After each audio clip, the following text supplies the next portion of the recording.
or? We don't have it ready yet. Okay. But we are probably going to have it by the end of this year. We've been doing a lot of research. Unfortunately, it takes CAR and our research and development team a while, but they want to make sure it's legitimate. I don't want to go out and sell this program to a farmer and then have to crawfish back in the next few months. Those are scary conversations. I don't want to have those conversations. So I would rather them take their time researching it to make sure that, cows grazing does sequester carbon, or planting a certain kind of hay out there is going to sequester carbon. Native vegetation growing could sequester carbon. So they're in the middle of that process. They've been doing it for about 2 years. So hopefully this is the last year we can get that. Okay. Do you see anything else for this area coming that would be advantageous to? Because obviously my area is going to be, not primarily, but it's right now my primary group of clients is in Northeast Arkansas, Boot Hill, West Tennessee, stuff like that.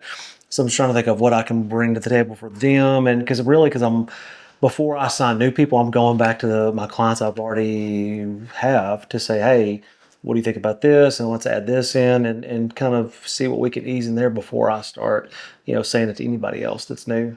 Just so I take care of who took care of me first, and then I, Right. work out from there. So do you see anything else in this area or anything coming that you can think of that would? The only other really great alternative to carbon, and especially for my Arkansas growers, is the AB InBev, the Anheuser-Busch program.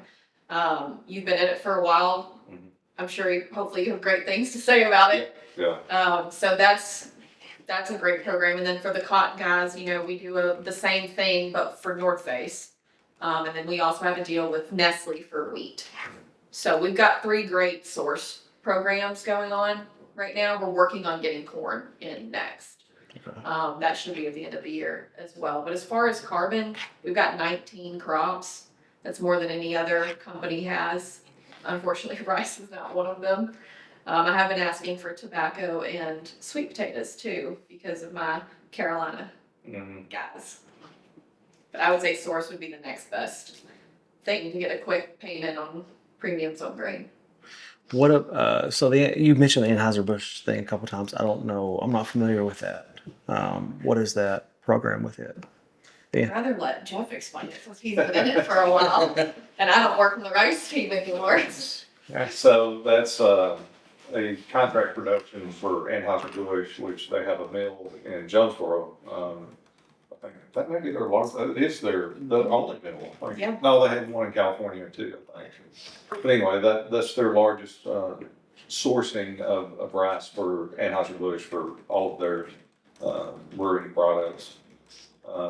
So we contract with them to grow rice, and then if we sign up for certain levels of practices, carbon sequestering practices, then in addition to getting paid for our rice that we deliver to Anheuser-Busch, Indigo will pay on top of that for those practices that we're doing and validating those.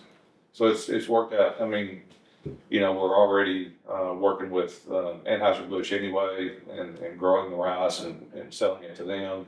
And they've been a great company to work with, and just having Indigo being able to come in and, put money on top of that for practices, for the way that we're producing the rice. It's just worked out really well. What do you have to do different for that rice? Like, what's the Me guidelines? personally, I don't do a lot different because I'm doing a lot of those practices anyway. Is the row rice and all Row that rice. stuff, and the AWD and all that? Okay, so it's pretty much that. So is there anything past the row rice AWD, or is that just the 2 biggest things with it? That's the biggest, one of the biggest practices. Now there's a lot of other different levels that you can add of, keeping up with your pumping costs, your water applied, precision applied herbicides, pesticides, fertilizer, a limit on the amount of nitrogen that's applied to the field. There's several, I think there's 3 tiers that are at on that. Yes. Okay. Right. Are you maxed out? Are you on the 3rd tier with it? Or do you? Yes. Oh, the guy. Okay. All right. And you really didn't have to change much to your operation too. No, that's right. Why source is a great programmed to tout if Okay. they're not carbon eligible. The precision applied herbicides and pesticides. How are you proving that? Is that just records from the spray from your tractor? Or Yeah, from because we do soil tests every year, on all of our fields, and every third year for our fields, we do, intensive grid sampling. And so if we have fields that we can do variable rate fertilizer application on, like P and K, then we'll do that. And so we've got those records, soil test records, we've got, as applied records if we do variable rate. what would you say? You said so yearly soil test samples, and every third year you do what? Intensive grid sampling. So it's just the soil test that you do on an annual basis is just kind of an aggregate of the entire field. So it's just like maybe 12 samples out of the field aggregated. That gives you a soil test level of your fertilizer, of your nutrients in the soil. But every third year we do intensive grid sampling. So you'll take pull samples from like every acre, every half acre, quarter acre, depending on how intensive you want to get in the grid sampling.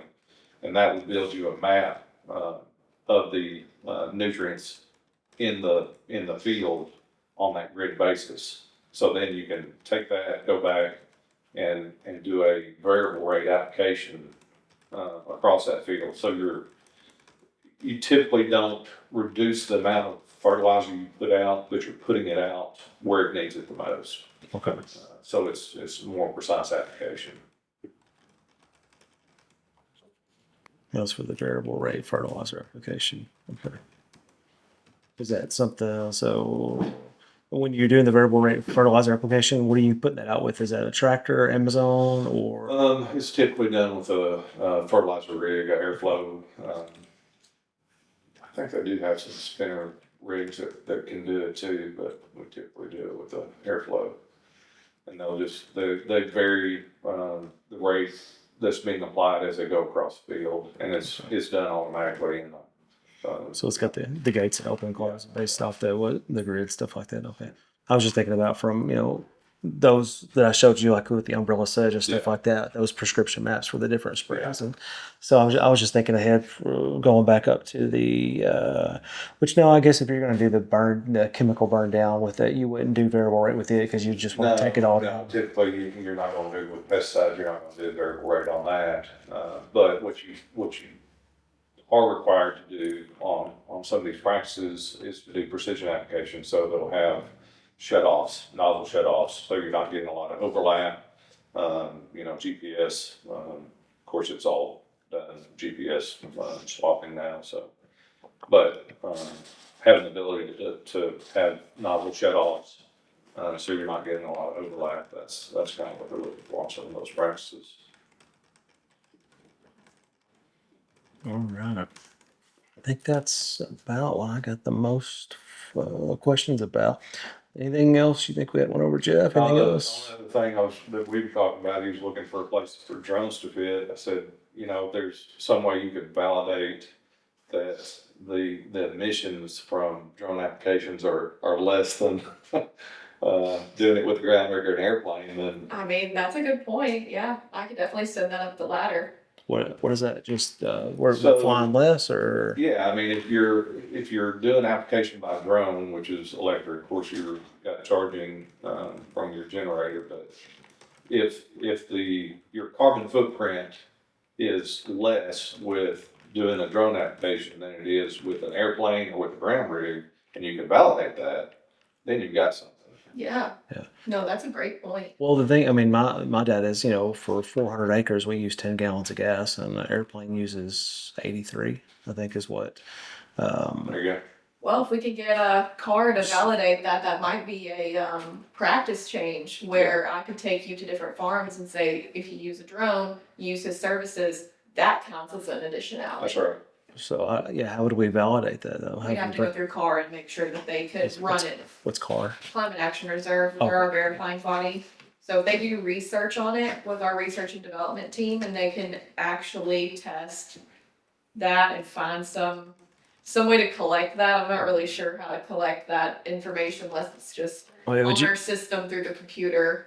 yeah, it would just be comparing how much the plane, sprayed a field versus how much we sprayed it for, and then who used what to get that. I'm not And sure go how from- that would be carbon sequestration though. No, but it's carbon reduction.